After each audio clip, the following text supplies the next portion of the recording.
Welcome back. We are continuing with the Maths Paper 1 revision under sequences and series. So in the previous video, we just spoke about real-world applications of patterns, sequences, and series. But now we'll be starting with the theory, the core of what you are here for, basically. Okay, so now concept breakdown. So here we are identifying the three main patterns. What main patterns do you know of? What do you have or what have been taught? We have the arithmetic, which is sometimes called the linear. We have the quadratic pattern, which is also the parabolic. It forms the parabolic curve. And we have the geometric pattern that has to do with geometry, has to do with ratios and dividing. Okay, so now the arithmetic. So this one is characterized by a constant difference d between consecutive terms, and it forms a straight line. So if you are to draw the graph of an arithmetic pattern, it has to be a straight line with regular equal increases. What do we mean by this? We mean that the graph would look something like this. So it's just a straight line. That's basically what the graph would look like. Okay. And then what else? We know that it is governed by the constant difference between consecutive terms. This is where you say t2 minus t1, and it should be equal to t3 minus t2, which is equal to d. An example of this, if we have 5 minus 2 is equal to 3, it should be equal to 8 minus 5, which is also equal to 3. So d, which is equal to d, is the constant difference. So this only applies to the arithmetic sequence, okay? But we'll see over time this also plays in the quadratic pattern. But now, the quadratic pattern, this is where the sequence has a constant second difference, right? So the first difference either increases or decreases linearly, and the graph forms a parabola or a parabolic curve. This is where the graph will look something like this.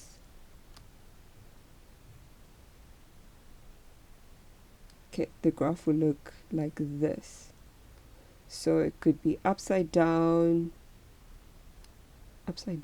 could be facing up or facing down. Okay, that's what the graph looks like for the quadratic pattern. And this is where we have a constant second difference, right? So we will have something like, if the first differences are not constant, check the second differences. So you'll be given the sequence 1, 4, 9, 16, 25.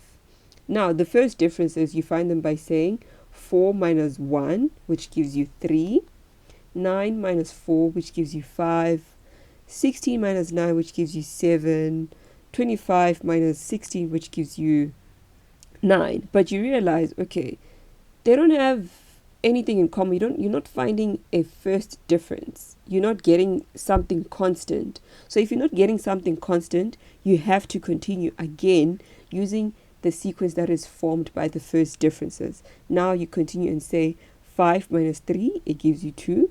7 minus 5, it gives you 2. 9 minus 7, it gives you 2. Then you're like, oh, okay, so I do have a second difference. That's when you can confirm and be sure to say, okay, this is a quadratic sequence, because the first difference, you don't have anything that is similar there. But with your second difference, you have a constant difference. So this over here, it becomes a linear pattern. So this is similar to the arithmetic, linear or arithmetic pattern. So the first differences forms a linear or arithmetic pattern, whereas the second differences, they form a constant difference. The second difference forms a constant difference because you're subtracting from the linear pattern. Okay, moving forward, we have the geometric pattern, sorry. So this is defined by the constant ratio r between the consecutive terms. So meaning you can multiply or divide by the same number each time. So we see this with exponential growth or decay, and the graph would look something like this. So the graph would be like this, or how does it look like? Something like this over here. That's what the graphs look like. Okay, I'm not too sure about the last one. Okay, but anyway, we now have the geometric, which has the constant ratio. How do you see that you have the constant ratio? You see it by saying T2 over T1 being equal to T2 being equal to T3 over T2. They should give you the same constant ratio. So meaning you can divide or multiply each term, and it will give you the constant ratio. But to move from term to term, you say to find the constant ratio, you say T2 divided by T3, 6 divided by 3 is 2, 12 divided by 6 is 2, and then 24 divided by 12 is 2. And also to move from 3 to 6, you're going to say 3 times 2, it gives you 6, 6 times 2, it gives you 12, 12 times 2, it gives you 24. So that's why we say you can divide and multiply by the constant ratio to move from one term to the other. Okay, let me remove this over here. Can I remove it? Okay, delete.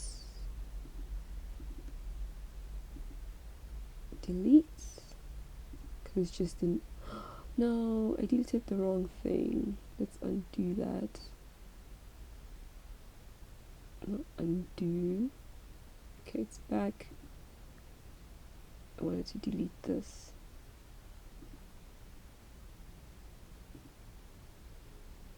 Okay, it's fine. I'm wasting time. Anyway, now, amongst other things that you need to pay attention to, we have the sigma notation.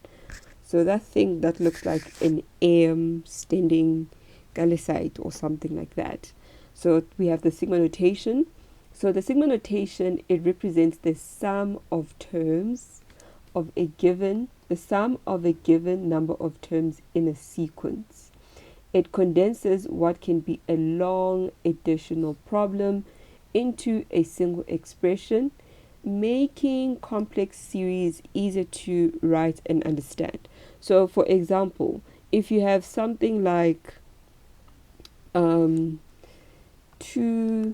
4, 6, 8, all the way up until, I don't know, some number, let's say 1020, right? This is too long to write, but you can summarize this by using sigma notation, where you can write something like this, and then you'll start with you'll write what it all adds up to, then you write the starting point and the final point.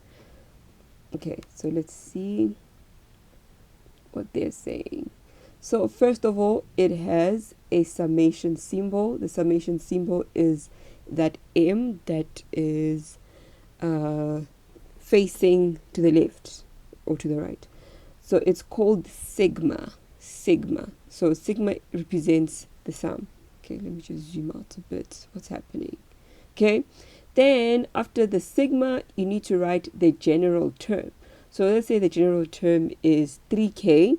So if you say 3 times 1, 3 times 2, 3 times 3, and all those things, when you add them up, what general term do you come up with? So this is where you have your Tn. What is your Tn? That's what you write. So here it will be Tn. Then you have the lower limit. The lower limit is your starting point. Where are you starting? Where are you ending? So the lower limit is where you start. So we have k is equal to 3, meaning substitute from k being equal to 3. So sometimes they use n, sometimes people use x. It's all up to you, but generally k is used when you do your sigma notation. So your starting point is 3, and then your upper limit, so this is where we are ending, which means also the number of terms. So let me just say number of terms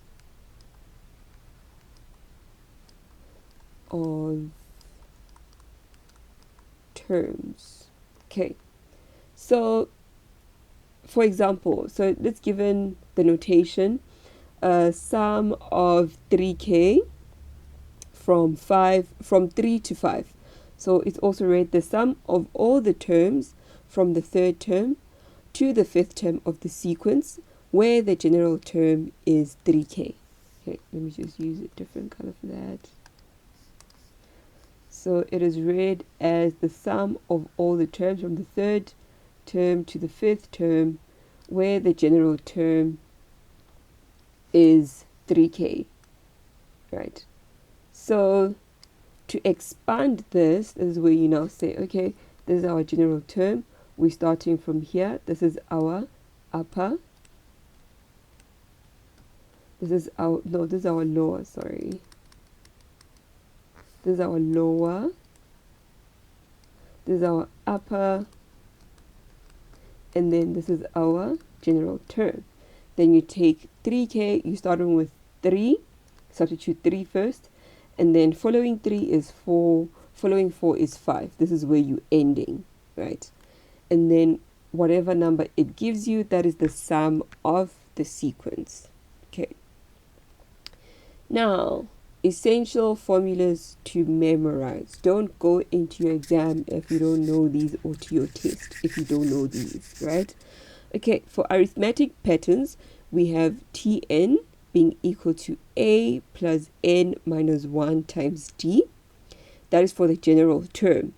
And then for the sum, we have Sn being equal to N over 2 multiplied by 2A plus N minus 1 times D. So this is when they say, what is the sum of such and such value? So you will usually know what the n terms are, the number of terms are, for you to use this formula over here. Or they can maybe ask you what is A, then they give you the number of terms. The scenarios differ, okay? For quadratic patterns, we don't really have Sn for this one, but what you should know is that the quadratic pattern is Tn, the general term is Tn is equal to A times n to the power of 2 plus B times n plus C. So identifying the coefficients, you know that 2a is the second common difference, 3a plus b is the first difference, a plus b plus c, it is the first term. So we'll see how these look for each question that we'll be doing. Okay. Geometric patterns, we have Tn being equal to a times r to the power of n minus 1, and then your summation if you know the number of terms. So this is for known number of terms. Let me just zoom in. So this is when you know known number of terms. And this one over here, it's if you go to infinity and you don't know the number of terms in it. Okay, so Sn is equal to a times r to the power of n minus 1 over r minus 1. And then if it's to infinity, it's just a over 1 minus r. Okay, so don't forget these formulas. Alright, tips and tricks for this: you need to master your basics. You need to understand patterns. What type of pattern are you dealing with? You should be able to look at a question and be able to quickly pick up that, oh, okay, I'm having a geometric, I'm having a linear type of pattern. But also ensure that you can solve linear and geometric patterns quickly before tackling complex word problems or quadratic patterns. So make sure that you understand how to do your patterns, especially your arithmetic and your geometric, before you can do your quadratic, because the basis of quadratic patterns is the linear patterns. Okay, so another thing, you need to know how to recognize patterns, quickly calculate the first and the second difference, know how to find the ratio or the first few terms. If you're given a sequence, can you quickly finish it up, right? You need to know the constant difference or the ratio, and immediately, because this reveals the type of sequence that you will have, always write down the formula even before the question even asks you what is the general term. Find the general term as well. Okay, but you should know how to practice. Remember to practice and give yourself time to practice these questions, and don't just memorize, but also understand why each formula works and be able to move from step to step. Don't just memorize the memo, especially. But as a review, we have the arithmetic, which is your constant difference. This is for linear growth. There's the formula. Series definition, which is the sum of all terms in a sequence which add up to a specific point. We have the quadratic, which deals with the constant second difference, and the graph is parabolic. For geometric, we have the exponential graph, and it multiplies by a constant ratio. And we have the infinite series as well, which is given there as the formula as well. Okay, so that will be all for the theory. And then next up, we'll start doing questions. We have a number of questions we'll do.